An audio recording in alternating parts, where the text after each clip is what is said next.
Mũbango ũyũ wa kũhe maaĩ nyamũ cia gĩthaka iria irĩ nyanjara-inĩ cia kaunti iria igũmĩirwo nĩ ng'aragu warĩrĩirio nĩ ndundu ya mamĩnĩsta neka ũhĩtũkia ĩkiuga ona nyamũ cia gĩthaka nĩ igũmĩirwo nĩ nyota wa maaĩ kumana na ng'aragu ĩrĩa ĩrehetwo nĩ wagi wa mbura ta ũrĩa minista wa ũgendi Najib Balala aratarĩria. Situation in the country, apart from just livestock and human suffering, but also wildlife are already affected.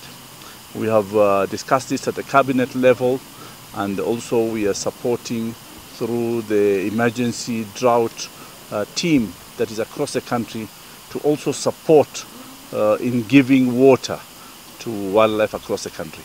So we need to take care both of humans and also wildlife of this country because this is our heritage.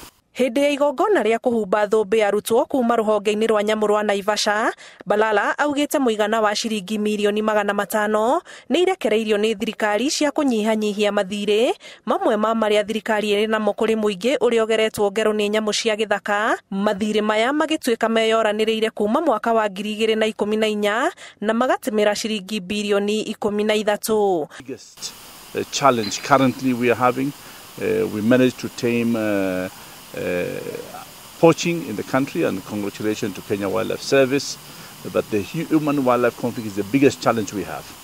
So that's why we said we need coexistence.